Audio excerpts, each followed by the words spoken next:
7 years. Some diplomats have suggested they're close to a compromise after overnight talks, although others say there's still some way to go. Britain and several other countries are pushing for the first ever reduction of the EU's budget.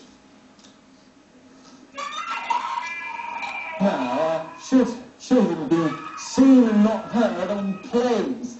One airline has introduced a child-free zone on board their flights. AirAsia is offering child-free quiet zones on flights so adults can get some peace and quiet. It's not yet known how much it would cost, but I think it's worth it at any price, probably, don't you? I'm back in just under an hour with another news bulletin. Before that, over to Ross Atkins. The word, have yourself, Ross. Tim, thank you very much. For all of you watching, welcome. We're going to talk about Tunisia today. It's been an absolutely tumultuous week. The assassination of a leading opposition figure has really revealed, and in some part created, major divisions within Tunisian society. To try and help us understand what's happening, we've got guests in London, Paris, and live from Tunis. And wherever you are, if you've got questions about what's happening or comments, you're very welcome to join us on social media with the programmes live here on the BBC, we're on Facebook, Twitter, we're also on Google+, or if you prefer, just pick up the phone, call us, either leave a comment with us, or we might put you on the air.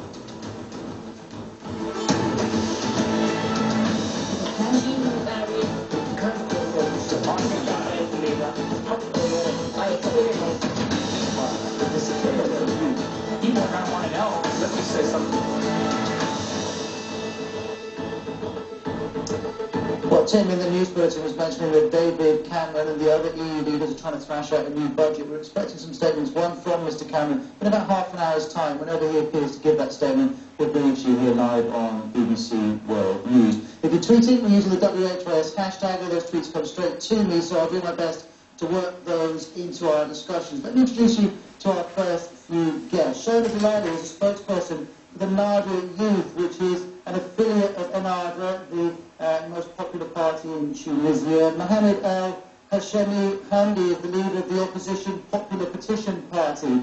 And Maryam Dawadi is a student activist, live with us from Tunisia. Maryam, let me start with you. Tell us why you're protesting. I can't hear you very well, so I changed the position. Well, we can hear you now. Can you hear us? Tell us why you're protesting. We are protesting because we are angry, you know. Yesterday, on Wednesday, they killed Shokri Belaid, a political figure. So tomorrow they will kill all of us because, you know, we are not used to political violence in our country, in Tunisia. We want peace. We don't want this, terrorism and intimidation to come to our country. And when you say they may kill you, who do you mean when you say they?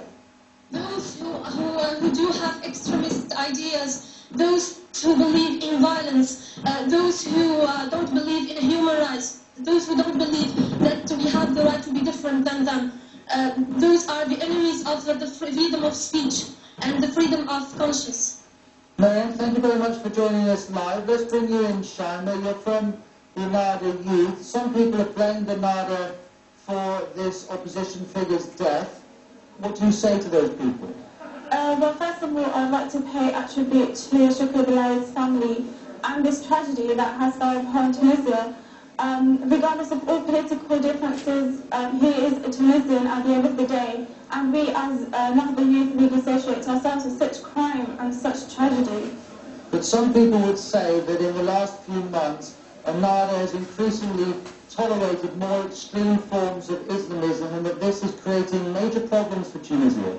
The Ennahda dissociates itself with every type of crime, every type of,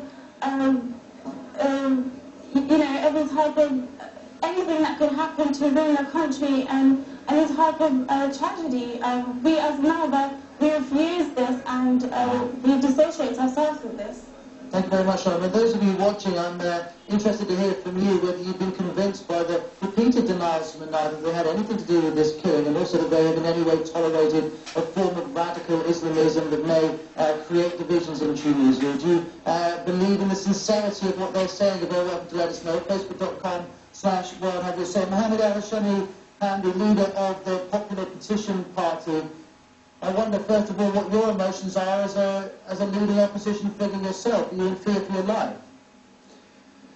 I haven't returned to the country because I am in fear for my safety and for my life. That's one of the main reasons for me to stay still here in London, and I fought the elections from here in London. This is a very sad day in Tunisia. For the last 40 years, we've never heard of a political assassination in Tunisia. Shukri Bel Aid was the fierce opponent of the current government, led by another party. Al-Nahda may not have killed Shukri Bel Aid, but Al-Nahda government has failed to protect Shukri Bel Aid, have failed to protect other political parties organizing their political activities and political meetings. So I want to understand this. Of course, Al-Nahda will deny that it could have done anything to stop this killing, but what are you criticizing Al-Nahda for exactly? What are these political meetings which it should not have held? I want to try and understand exactly what you're getting at. 2 months ago, there was another political activist in Tatawin, in the south of the country. He belongs to a political party called Nida Tunis Corps. He was in his office, and mobs who claimed to be the protectors of the revolution forced him to get out of the office, and he was killed after 2 hours. He was killed. And they also attacked meetings of this party many times after that. And what I'm saying is that they knew, the government knew that Shukri Bel Aid was a target. He was a threatened, and other political reasons. But the climate in the country is a climate of hatred. Religion is now polarizing the society. Maybe they have used it to win more votes in the election, but it is not good for religion and for our country. And the government overall is failing the basic needs of the nation. Since last April, I called for this government to resign and make it possible for the country to have a national unity government of people who are not partisans until the election, but they are delaying the elections.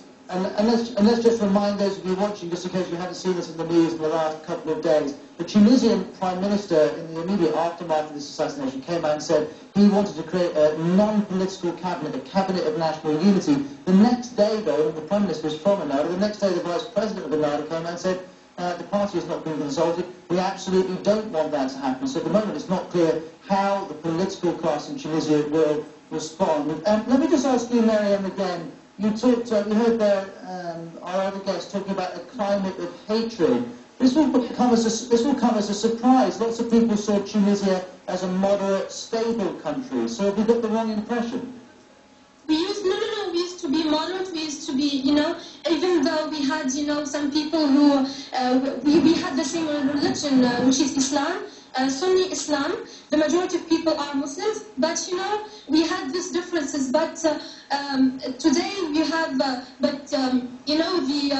extremist discourse was not tolerated in our mosques today. When you go to our mosques, only yesterday there was a sheikh, an imam, giving a sermon calling for, that Shukri Bel Aid is not allowed to be, to be funeraled or to have a funeral of Muslims because he's not a Muslim. So there is this discourse in the mosques which is threatening us, threatening the unity of our society and the moderate nature of our society.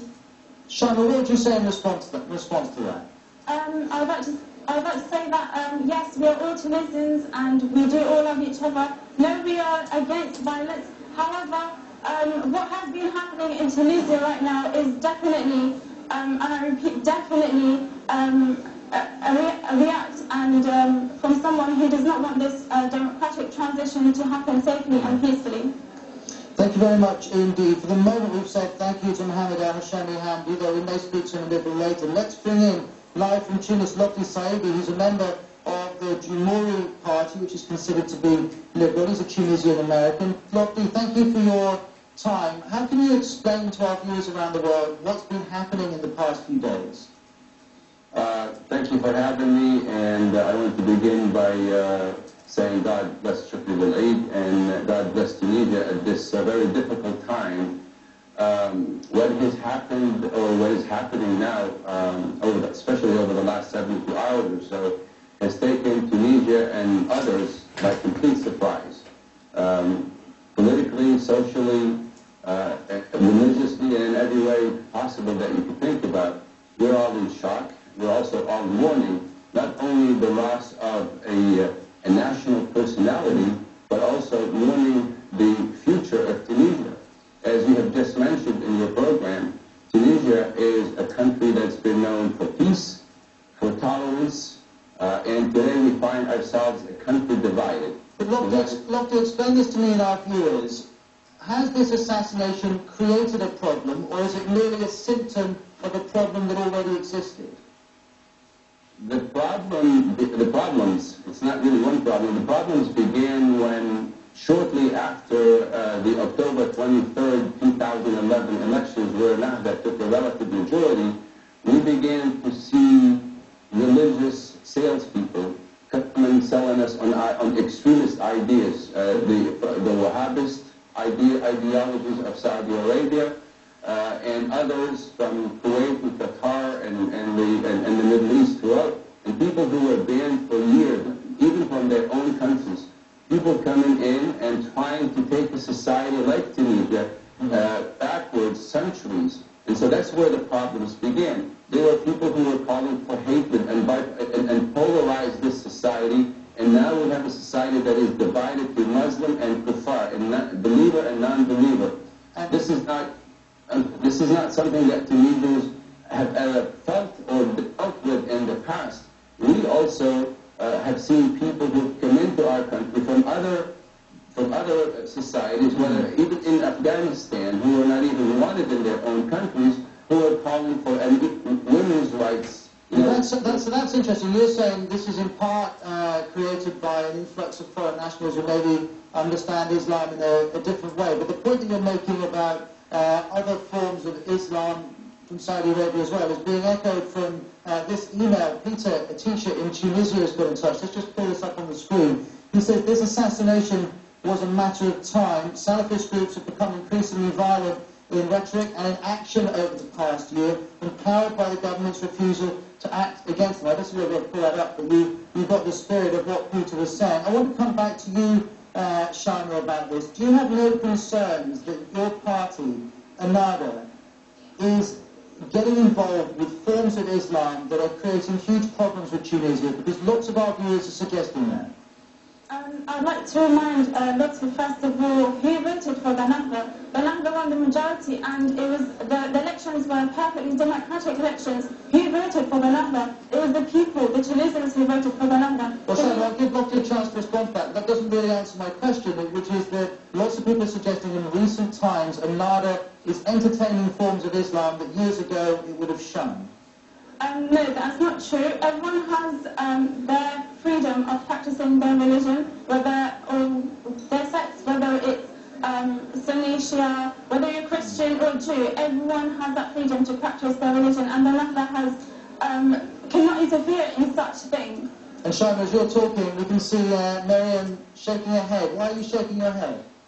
No, because because Salafists they did attack galleries, art galleries. They did attack journalists and artists, and the government and the security forces didn't do anything. So if you are silent, at least I think that they are encouraging them through their silence. They didn't do anything to stop them.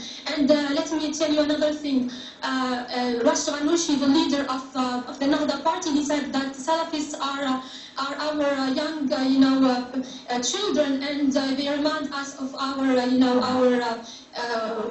youthhood. So I believe that the fact that they are silent and they didn't do anything to stop them or to make them, to make the threat, alleviate the threat. I think that they are.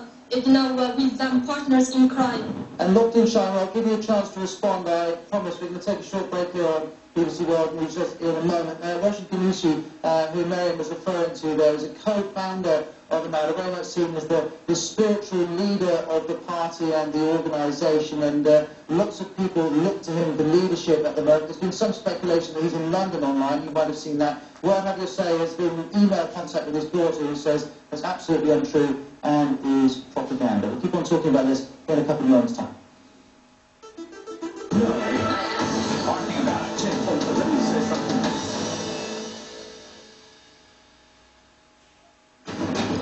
Hi, I'm Ross Atkins. I want to show you our new video uploader. It's now much easier for you to give us things that you've seen or questions or comments that you have about the day's news. In fact, some of you are using it already. Hi, this is Hans, in the woods near Cleveland, Ohio. Hi, I'm Ray in Beijing. Hi, I am Abdelillah in Morocco. All you have to do is go to worldhaveyoursay.com. I recorded this on my phone, and once I've done that, I came to this page at worldhaveyoursay.com, clicked on upload, selected the file, and that was that. Or you can use a webcam through any computer. Just go to the same page. When you're there, click record, say what you've got to say, then press stop, scroll down, click submit, and we'll do the rest. So that's the new BBC video upload. You can get it at worldhaveyoursay.com. I'm interested to see what you send it. People are going to want to know. Let me say something.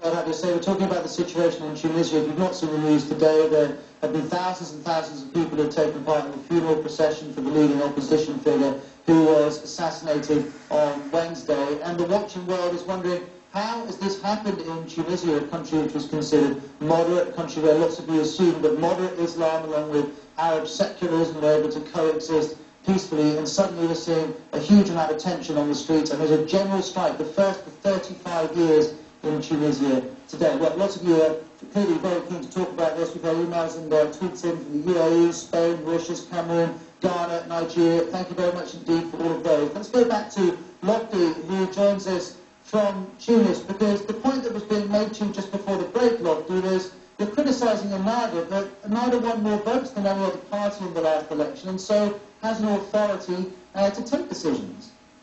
Well, I don't want to be a history buff here, but I want to remind her that many dictatorships were actually elected dictatorships throughout history. It is true that Ennahda was voted as a relative majority by 38%. Personally, I did not vote for them, but we apply the rule of law, and we absolutely respect our democratic principles, and as good citizens. And all of us, including opposition parties, including my party, El Jamhouri included, have supported Ennahda in many of their initiatives. What we're talking about today is whether or not Ennahda was duly elected or democratic. What we're talking about their inefficiency and their inability to enforce the rule of law. Ennahda has categorically even refused to stop criminals. Let's put that point to a guest who's just joined us live. We can speak to Sifudin Fajani, who's a supporter of Ennahda. He's Tunisian, who lives in London. Thank you very much for your time. Do you think that the party you support has failed to deliver on the revolution, has failed to maintain the standards that Tunisians demanded 2 years ago? I think that what my fellow guests have said, a lot of them have mentioned this, that there's a failure to deliver on aspirations. What's actually going on in Tunisia is not the failure of the state, but the failure for everybody to meet the expectations of ordinary Tunisians who want everything now. We have 3% growth, with our opposition thinking that that's not enough. We have, even with around a collective 32,000 days of strikes and demonstrations, we're still we're getting economic growth in the country. So the real problem is not whether or not we're delivering this. We are delivering this, because as Al Jamhouri will probably know very, very well, the economy is improving. The days that... We're kind of going back to a point that you've just made, so let me put it to Mary, and also we're joined by Lilia Blaze, who's a journalist with Slate Afrique. She's live from Paris. But Mariam, to you first, are you being impatient? After all, your economy is in good condition, your elections were considered reasonably fair. This is progress for Tunisia. Do you not need to be patient? I couldn't hear you very well, but I understood. Are you asking me about whether youth are satisfied with the situation today? Sure, let's hear you talk about that. Yeah, people are angry, and especially the youth. A few hours ago, I was in the funeral of Shukri Belaid, and people were asking for the fall of the regime. People are disillusioned, people are disappointed, because they believe those people, the people who say that we are the men of God, as as we say it, we are good Muslims, we are virtuous people, but after all, they disappointed them. And they failed to improve the economy. But Mariam, let me interrupt you here, because, and perhaps we could bring you in Lily here. Mariam is calling the government a regime, but this is an elected government that was voted upon by Tunisians in free and fair conditions. Are people being impatient with what can be achieved in the 2 years since the revolution? Yeah, I don't think so. I mean... Go ahead, Lily, we're listening to you. Yeah, I don't think so. I think it's normal to be impatient when you have like 50 years of dictatorship behind you, but at the same time change takes time, and I think Tunisians are aware of that, but they are also not fools, and when the government says to them, we are going to arrest the leader of protection of the revolution, these militias who are acting in total impunity, and also we are going to reform the justice system, and nothing has been done about that, and I don't think it takes so much time to have good trials, or at least to put in jail some people who are criminals. I think that's what Miriam said. Yes, the economy has improved, why not? But the unemployment rate has not improved. I have not, sorry, I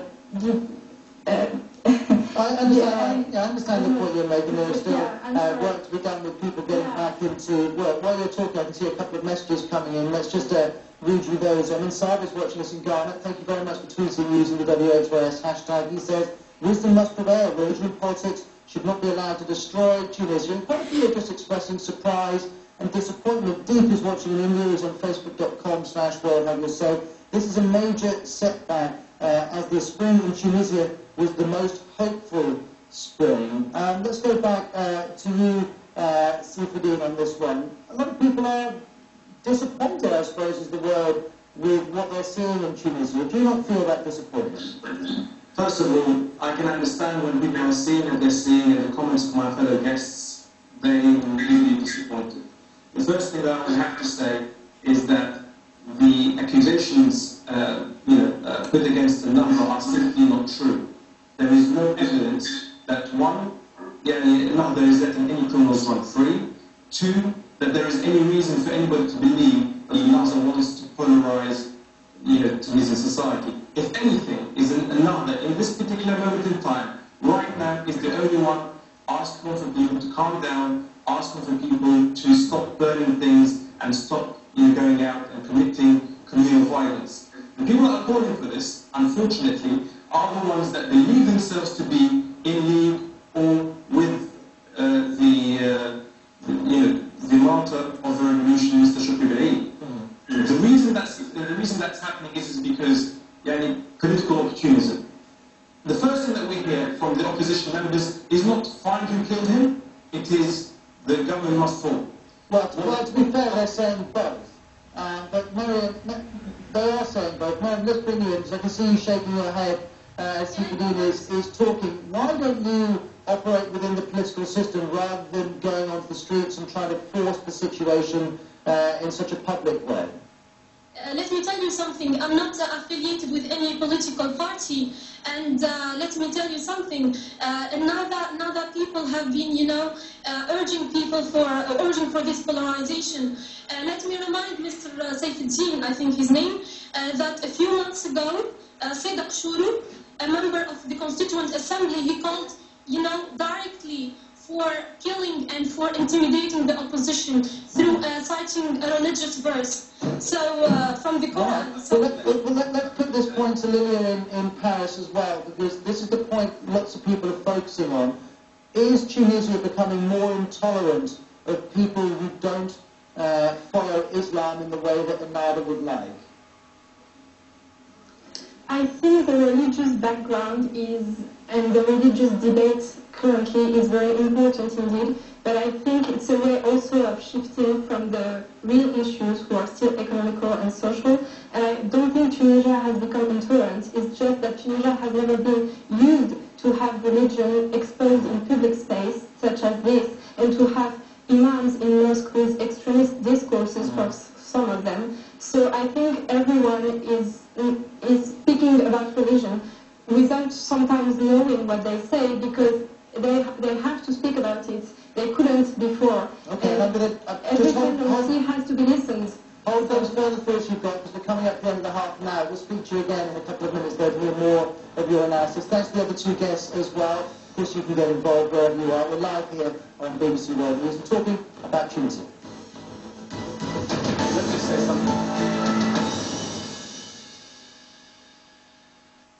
Hello there. There's some fairly wild wintry weather on the way to the northeast of the USA, all down to two storm systems that are colliding in this part of the world, bringing heavy rain and also snow to